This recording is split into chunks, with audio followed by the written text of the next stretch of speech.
Drage gledateljice i gledatelji, ja sam Emina Pršić, a vi gledate Westgate TV. Danas ćemo se družiti u prekrasnoj sali The Loft. Ostanite s nama. Među današnjim temama ističemo: bliži nam se Europsko prvenstvo u nogometu. Posjetili smo Santa Domenica Megastore u potrazi za hit primjercima televizora. Što je novo u ponudi, te kakav televizor izabrati za najbolji doživljaj, pogledajte u današnjoj emisiji. U prošloj epizodi smo pričali o Westgateovoj umjetničkoj galeriji. Oleg Maštruko autor je nove izložbe, a mi ćemo ga danas ugostiti. Pogledajte u nastavku o čemu smo razgovarali. Eko vozila su trend današnjice. Iz prve ruke sam iskusila čari eko vožnje u jednom uistinu fantastičnom primjerku i naravno napunila ga u Westgateovoj e-punionici. Ljeto nam kuca na vrata. Svi želimo zapravo dobro izgledati. Kako biti fit do ljeta, savjetuju nas stručnjaci iz Poleo Sporta. I još mnogo toga. Ostanite s nama. Ljeto se često naziva sezonom bikinija, pa dolazak toplog vremena može biti dobar motiv za prelazak na zdravije prehrambene navike. No skidanje u kupaći kostim vam ne bi trebala biti jedina motivacija za mijenjanje životnih navika. Više o zdravoj prehrani reći će nam stručnjak iz Poleo Sporta.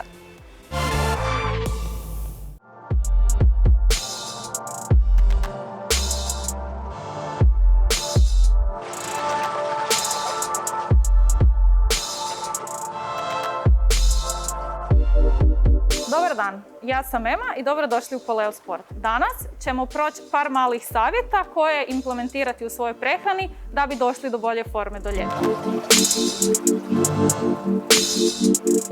Za ljude koji vole kuhat imamo super prijedloge. Znači kokosovo ulje, organik i bez okusa i mirisa. Također imamo i kokosovo ulje i maslinovo ulje u spreju koji možete koristiti kod pripreme svojih jela. Samim time nećete koristiti toliko ulja, hrana će vam biti zdravija nego da koristite neko suncokretovo ulje.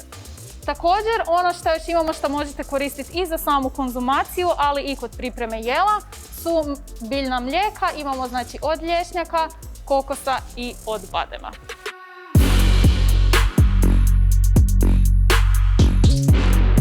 Sve moje žene, ali i muškarce koji malo vole slatko, koji ja ubaciti nekad palačinke, tako nešto. Imamo super proizvode, znači čokoladni namaz sa proteinima, okus bijela čokolada, tamna čokolada i ono što je novo, a super je kombinacija. Tako, ako volite malo jedno, malo drugo, onda si zagrabite malo jednog, malo drugo i super. Također, za sve one koji vole slatko, ali i slano, imamo znači zero calorie sirupe koje možete kombinirati ako su slani, bilo sa salatama od kečapa, majoneze, cezara, hot chilija.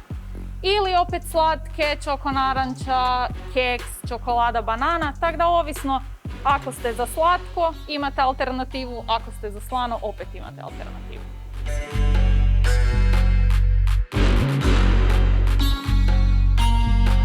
A za sve moje zaposlene ljude, studente, školarce koji idu s posla na trening i obrnuto, imamo ogroman izbor čokoladica i snekova, što znači sa povećanim udjelom proteina, smanjenim udjelom šećera, što možete uzeti recimo čokoladicu nakon aktivnosti ako ne možete popiti proteine koji su jako važni za sam oporavak i izgradnju mišića, ili prije aktivnosti ako idete recimo s posla ili sa fakulteta pa uzmete neki snack, to će vam super doći nego da trenirate recimo na prazan želudac ili da stanete negdje u pekari ili tak nešto. I ono što bi spomenula kao zadnje, ali ne i najmanje važno, su sami proteini. Znači protein sirutke je brzo apsorbirajući protein koji se konzumira nakon aktivnosti za sam oporavak mišića. To nam je važno jer samim time kada je udio mišića u ljudskom tijelu veći od masnoća, sami mišići troše više kalorija, što znači da sa povećanim udjelom proteina, bilo da unosite znači kroz proteine nakon aktivnosti ili kroz dnevnu prehranu, trošit ćete više kalorija, što će vam pomoći sa samim mršavljenjem ako vam je to cilj, a to nam je cilj jer svi naravno želimo izgledati dobro do ljeta.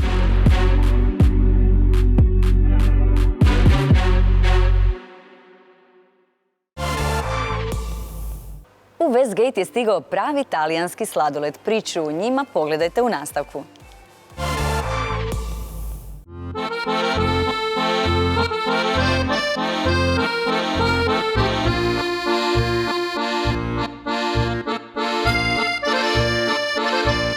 sam Nina i dobrodošla na moj pop-up štand sa dželatom. U ponudi imamo dvije vrste sladoleda, znači dželato koje je na bazi mlijeka i vode i sorbe što su nam u stvari voćni sladoledi.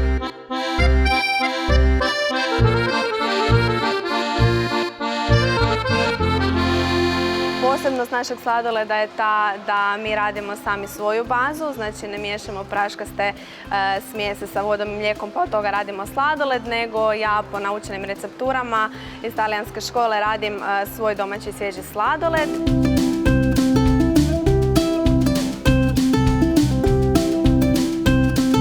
Također, posebnost je ta da su nam sorbei, odnosno voćni sladoledi, veganski i gluten free. Tako da ne znam što čekate, dođite i uvjerite se sami koliko su posebni.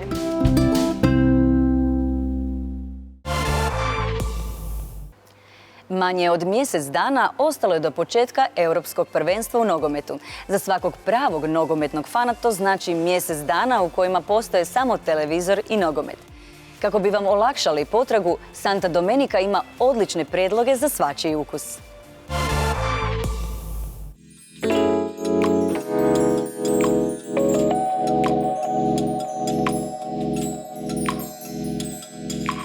Dobar dan, ja sam Marko, voditelj sam poslovnice u Santa Domenici u Westgateu. Danas ću vam malo pričati o našem TV asortimanu. Samsung je jedan od vodećih proizvođača televizora. Iza nas možete vidjeti Samsung Zid i općenito našu ponudu Samsung TV-a.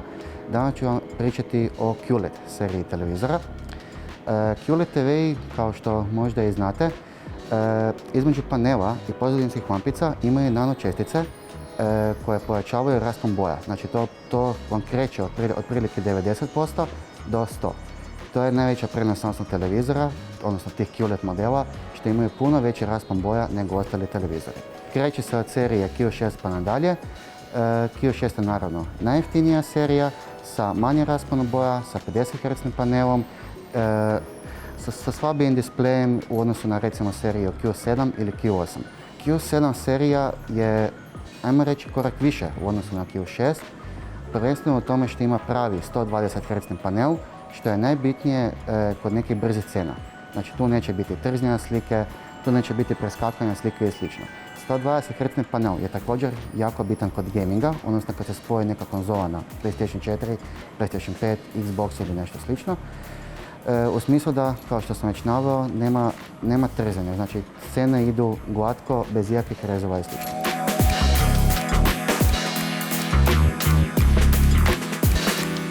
Od serije Q8 pa nadalje, najveća razlika vam se nalazi u pozadinskom osvjetljenju. Drugim riječima, serija Q8 ima lampice duž cijeli dio ekrana, serija Q6 i Q7 ima takozvane Edge LED diode, gdje se lampice za pozadinsko osvjetljenje nalazi isključivo sa strane. To se najbolje vidi u tamnim scenama, gdje je kontrast na Q8, odnosno na seriji Q9 puno bolji, crna boja je puno dublja, nema sivih područja na TV-u, odnosno sve je ravnomjerno osvjetljeno. Znači to je jako velika prednost serije Q8 i Q9. Lijevo od mene nalazi se Samsungov model Q950. To je top Samsung model za 2021. godinu. Radi se o modelu sa 8K rezolucijom i sa jedinstvenim edge-to-edge dizajnom. Drugim riječima, panel se proteže od ruba do ruba, što je jedinstveno u svijetu televizora. 8K sadržaja trenutno i nema, to je glavna mana kod tog televizora, ali činjenica je da njegov procesor može upscalati Full HD ili 4K sadržaj na 8K rezoluciju. To izgleda puno bolje nego recimo na nekom običnom Full HD ili 4K televizoru.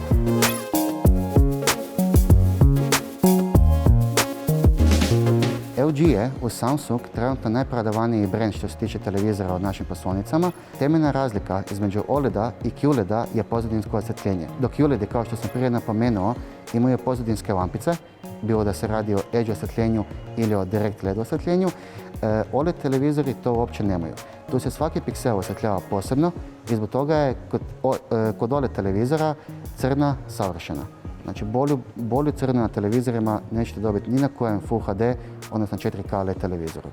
Samim time OLED televizori su trenutno među najskupljima ali ako neko traži top model televizora, realno bilo LG-ev, bilo Sony-ev OLED TV je definitivno broj 1 izbor za njih.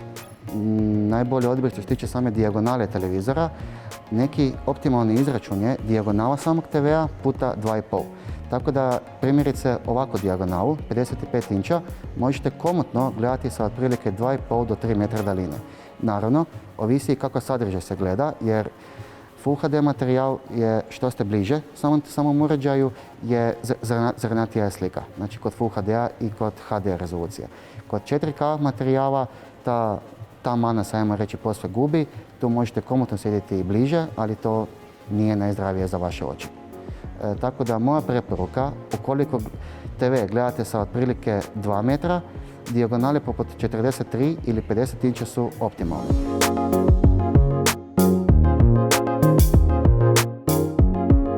Sony je u Samsung i LG naš treći najprodavaniji brand TV uređaja, prvenstveno zahvaljujući Android TV sustavu. Kao što sam već prije napomenuo, svaki TV ima svoj vlastiti operativni TV sustav.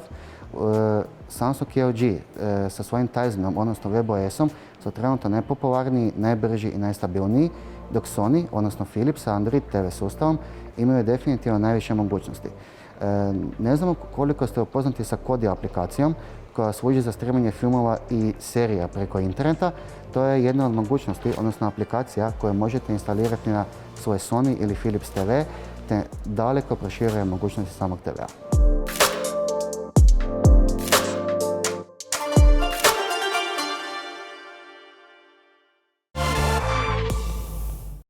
Danas mi se pridružio Oleg Maštruko. S Olegom ćemo razgovarati o putovanjima, fotografijama i nadolazećoj izložbi koju sprema za sve posjetitelje Westgate-a. A u studiju, točnije u prekrasnoj sali The Loft, nam se pridružio i Oleg Maštruko. Oleg Maštruko je jedan od najaktivnijih komentatora, putopisaca, urednika i publicista na hrvatskoj informatičkoj i društvenoj mrežnoj sceni. Objavio do sada 3 knjige sa računalnom tematikom, 2 knjige kolumni iz svijeta tehnologije, 2 knjige fotografija koje su dostupne i na Amazonu i preko 1500 tekstova za BAG, naš vodeći informatički medij. I na kraju, glavni urednik mreže medije za IT profesionalce. Da li sam što preskočila? Možda i jesi, ali se trenutno ne mogu ni ja sjetiti. Dakle, svestranost je zapravo vaša vrlina. Mislim da je Robert Heinlein rekao specialization is for insects u onom svom romanu. Sviđa mi se. Specijalizacija je za kukce, a za ljude je univerzalno. Znači, ja pokušavam biti taj nekakav homo univerzalis. Moji korijeni su u IT-u. Moji temelji su u informatičkoj izdavačkoj kući BAG i specifično govoreći u mediju za profesionalce mreža. To je moj nekakav osnovni korijeni su tu. A uz to još radim sve ono što si nabrojala, znači konferencije, ali ono što je moj nekakav životni sok, životni interes, to su putopisi i putopisne fotografije i to je ono zbog čega smo danas ovdje. Tako je. I to se osjeti zapravo u doba kada nismo mogli putovati. Vi ste zapravo svojim putopisnom grupom i putopisima nama omogućili da putujemo. Ja se nadam da sam ljudima provajdao nekakav zanimljiv sadržaj čak i prošle godine. To je bio moj 7. online putopis. Imam 2 serije fotografija, od kojih su knjige objavljene na Amazonu, kao što je spomenuto, ali uz to je bilo 7 online putopisa gdje sam ja 2015. htio probati nešto novo, a to je publishing direktno na društvenim mrežama. Kako sam ja u publishingu već praktično više od 20 godina, onda sam prošao sve te faze. Publishing na papiru, publishing knjige, papir, klasično izdavaštvo, zatim prebacivanje na web. Ono što je meni nekako, ajmo reći, svanulo sredinom 2010-ih, 2014-15, to je da bi se sadržaji trebali objavljivati izravno na društvenim mrežama. 2015. sam probao prvi takav svoj putopis, to je bilo na Pamir, gdje sam složio, znači svaki sadržaj koji se objavljuje treba imati nekakve 3 komponente. To je financijska, to je sadržaj i to su čitatelji. Čitatelje sam nabavio preko društvenih mreža. Znači, umjesto da se objavljuje na webu, pa se onda link stavlja na društvene mreže, ja sam htio probati eksperiment, što je tada, pred jedno 6-7 godina, bilo definitivno nova stvar, da se sadržaj direktno objavljuje na društvene mreže. Ono što su tada svi radili, to je da su radili svoje web sajtove, gdje bi sadržaj objavili na webu, a na društvene mreže, na Facebooke, LinkedInove ili Instagrame, stavili link koji vodi na sadržaj koji ti čitaš negdje drugdje. Ja sam rekao, čemu to? Ajmo preskočiti taj korak i objavljivati sadržaj direktno na webu. To je bila ideja za moj prvi putopis tog tipa, na Pamir. I to je bilo dosta hrabro. Ja sam bio dosta ovako malo smrznut kako će to proći. Uspio sam skupiti više nego zadovoljavajući broj čitatelja. Koliko je to otprilike? Danas pričamo o nekakvim brojkama. Tad je to bilo oko 1000. S tim da danas bez problema ti moji putopisi dobijaju i po nekoliko puta više čitatelja, ali tad je to bilo 1000, što je meni bilo dosta, mislim, sasvim zadovoljavajuće, jer ako gledamo print knjige su u Hrvatskoj idu u nekakvoj nakladi od 500 do 1000 komada. Moram se pohvaliti, moja je išla u 2500. Čisto da kažem, evo, kolege smo i vrlo sam zadovoljna, ali učim od vas što se tiče digitalnih medija, tu sam malo onako, nisam na svom terenu, ali slušam, učim. 2500 je za Hrvatsku, ti to dobro znaš, ne trebam ti objašnjavati, ali znači to je fantastična tiraža. U zemlji gdje je nekakav prvi print ide u 500 komada, maksimalno 1000, 2500, to je bestseller. Ja sam zadovoljna, ali pratim vas i sad učim ovaj digitalni dio. Nešto ću iskopirati vjerovatno za sebe, za sljedeću knjigu. Izvrsno. Znači, čitatelji, znači, financijsku konstrukciju sam ja zaokružio preko crowdfundinga tog svog prvog putopisa. I ono što je meni bio problem kad sam išao na Pamir, najviše je bio strah ove treće komponente sadržaja. Da li ću ja proizvesti sadržaj, iako ja cijeli život proizvodim sadržaj na različite načine, kao urednik, kao autor, ali da li ću ja kad ja dođem na taj Pamir, zaokruživši financije, zaokruživši čitatelje, da li ću ja njima isporučiti sadržaj? Ono što mi je bilo nekakvo olakšanje, onog momenta kad sam došao tamo, to je samo iz mene ruknulo van. Ja sam proizveo teksta za više nego što je prosječni gabariti knjige, jer sam jednostavno procesuirao te dojmove, fotke, jako sam puno toga proizveo i tu sam razbio taj neki strah od proizvodnje sadržaja u real time-u. I nakon toga sam napravio još 7 takvih putopisa po toj šemi. Ove godine planiramo 8. Lani je bio 7. Lani je bio problematičan po toj specifičnosti što je bila godina korone, uopće bio problem bilo gdje otići. Ali ste vi uspjeli i zato ste nam prenijeli putem društvenih mreža, ja sam isto tako upratila, a vjerujem da će i sada naši brojni gledatelji imati priliku otići na vašu Facebook službenu stranicu, pa ćemo i naglasiti koja je to službena stranica kako bi vas mogli pronaći. Stranica je, mislim, najbolje otići na moj profil, Oleg Maštruko, privatni profil, ali putopis je na Kronike globalnog zatopljenja, Powered by Bosch. Evo ga, tako da možete i tamo pronaći, a mi ćemo se vratiti zbog čega smo danas ovdje na vašu izložbu. Što posjetitelji Westgate, odnosno naše prekrasne prostora galerije, može očekivati od vas kada dođu i vidite prekrasne fotografije? Evo, ja sam tu i nešto našla, pa kažete da je zrak bitan element slike, pa možete to malo pojasniti. Jesam ja to napisao? Može biti. Toliko toga proizvodim i drobim da moguće da sam i to napisao. Odabir slika za izložbu u Westgateu je po meni moj dosad najbolji odabir slika. On nije specifično vezan za jedan putopis, već je nekakva retrospektiva. Moji putopisi naginju nekakvim neobičnim na pustinskim praznim predjelima gdje ljudi rijetko putuju. To nije nekakva klasična avantura u smislu. Zapravo ima elemenata avanture, ali kažem, većina tih putopisa je bilo na lokaciji gdje ljudi jako rijetko putuju i za izložbu u Westgateu napravio sam nekakav retrospektivni odabir najboljih slika pustinskih predjela. I to sam, na odabiru sam dosta dugo radio, dosta kvalitetno sam to birao, obrađivao, tako da bi ja rekao da je to jedan od mojih najkvalitetnijih odabira fotografija i to je ono što će posjetitelji Westgatea moći vidjeti. Znači 18 ili 19 fotografija, pustih predjela, to su široke panorame i po meni. I malo svemirske prašine možda? Ima i svemirske. Osjeti se malo svemirske prašine. I svemirske i zemljane prašine i svakakve. To je jedan ovako, ako smijem biti neskroman, stvarno dobar odabir fotografija. Retrospektiva od 2015. do 2020. Lijepa je ovo 13 zemalja u koje ljudi jako rijetko, ljudi iz Hrvatske jako rijetko odlaze. Bolivija, Namibija, Mauritanija, Nepal, Himalaja, Tadžikistan, Pamir. Biće jako lijepo. Eto, ovo je lijepa pozivnica zapravo da nam se pridružite ovdje u Westgateu, a možda ulovite i našeg Olega pa se uspijete neki selfie napraviti, jer ono što se nije objavilo na društvenim mrežama kao da se nije niti dogodilo. Kao da se nije, apsolutno. Međutim, Oleg, ja sam nabrala sve vaše struke koje imate, ali kako ste se snašli u ulozi modela recimo za Vartex? Kako je to izgledalo? Ili vam to bilo možda najmanje komforna zona? Ne, to mi uopće nije bila nekomforna zona.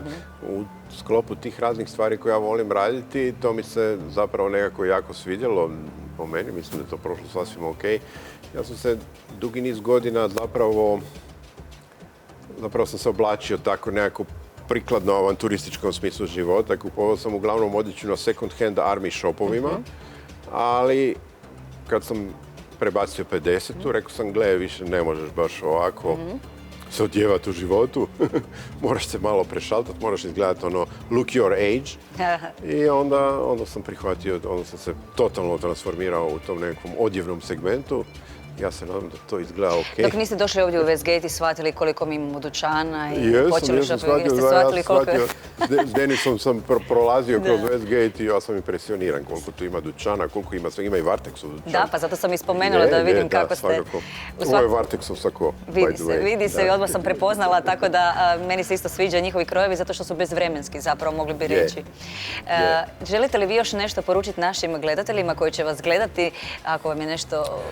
Gledateljima bih poručio da, kažem, ovo je stvarno po meni jedan od najboljih odabira fotografije koje sam radio, jer nisam bio vezan za jedan specifičan putopis, već sam pokrio najbolju retrospektivu pustinjskih fotografija kroz 6 godina. Osobno sam izuzetno zadovoljan tim odabirom i pozvao bih sve gledatelje da odvoje jedan dan, svrate u Westgate, posjete dućane, vide da li imaju nešto zanimljivo za kupiti, a i svakako pogledaju tu izložbu i uživaju u fotkama. Hvala puno što ste odvojili vrijeme i došli ovdje u Westgate biti naš gost. Ja kažem, i kako sam vas malo gledala po društvenim mrežama, uvijek se pripremamo za nekakav intervju, zaista ste životopisni, mi bi mogli ovdje pričati satima, mene putovanje jako zanimaju, također knjige, ali to ćemo staviti možda za nekakav top 10 intervjua pa ćemo produžiti. Hvala vam najljepša, dragi gledatelji, nadam se da se vidimo u Westgateu, uživajte u prekrasnim fotografijama našeg Olega. Električna vozila nisu samo pametniji i čišći način vožnje. Ona pružaju potpuno novu vrstu uzbuđenja. Osjećaj uglađenog ubrzanja 100% električnog motora donosi posve nov doživljaj vožnje. Da bi doživljaj bio potpun, vrlo važan dio je i punjenje vozila. Westgate ima čak 12 mjesta za e-punjenje. Kako smo se zabavili, pogledajte u prilogu koji slijedi.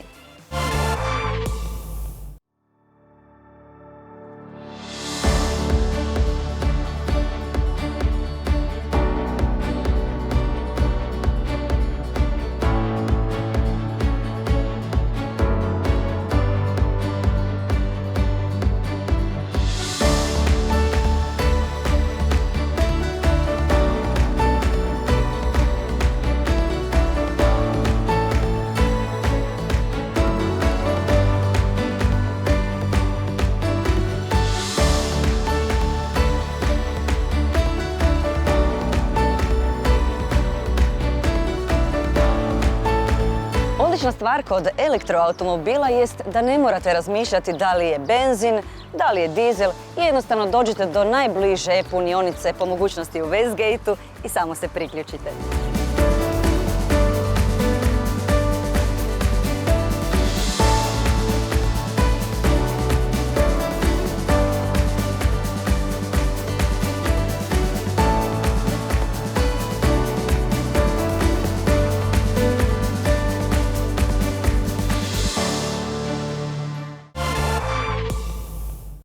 Svoje vrata otvorila je novo preuređena trgovina Lisca. Trgovina Lisca preuređena je i s posebnom pažnjom kako bi se posjetiteljice u njoj osjećale dobro. Moderna oprema i ugodna atmosfera zadužene su za izniman shopping doživljaj, a ponuda je uistinu raznovrsna. Kadrove novo uređene trgovine pogledajte u prilogu naše Mirne.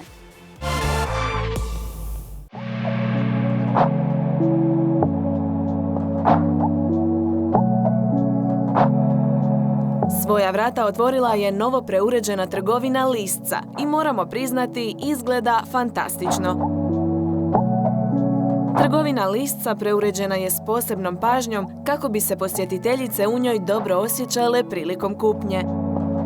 Moderna oprema i ugodna atmosfera zaduženi su za izniman shopping doživljaj, a ponuda je uistinu raznovrsna. Počevši od rublja Lisca i chic by Lisca, do udobnih ali i zavodljivih pidžama, kao i odličnog izbora kupaćih kostima.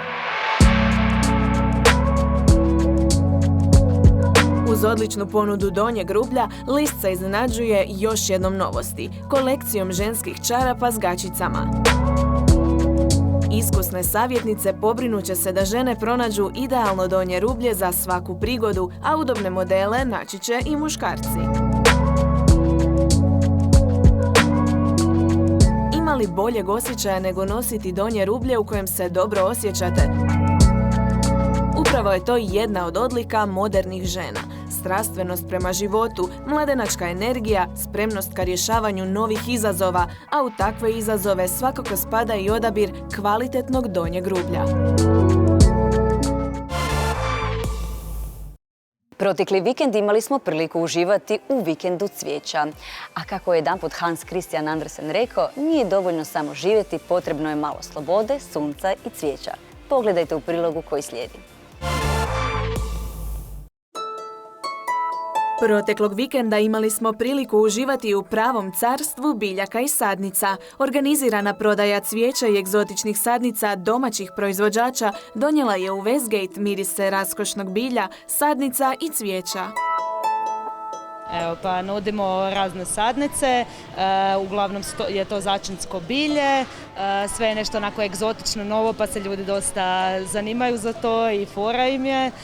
Žele se upoznati s tim i imamo i sadnice ovakve kao tipa rajčica, čili i tako nešto svakidašnje, ali opet drugačije zato što su kultivari i nešto što nije još na tržištu toliko popularno kod nas u Hrvatskoj.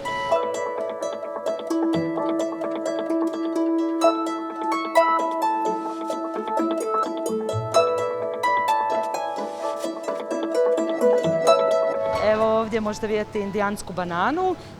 Ovo je jedan pekmez koji radimo od te banane. Vrlo je popularan i nema dodatnih zaslađivača. Ljudi ga baš često kupuju. A ovo su te sadnice banana. Uvijek se moraju uzimati u paru. I ovdje imamo, evo možete vidjeti već zametnute plodove na ovima. Ovo su veće i manje.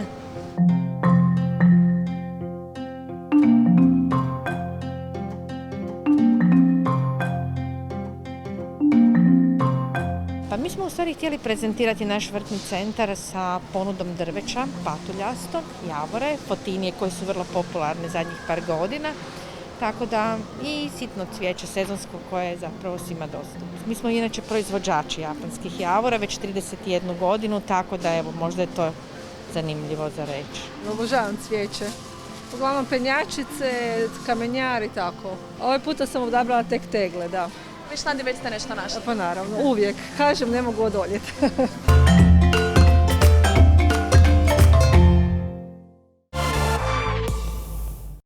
Dragi naši, to bi bilo sve za danas. Propuštene emisije možete pogledati na web stranici Westgate-a, a pratite nas i na društvenim mrežama. Hvala što ste nas gledali i vidimo se na jesen. Radimo kratku pauzu, ali pripremamo odličan sadržaj. Do tada nam pišite na tv@westgate.hr.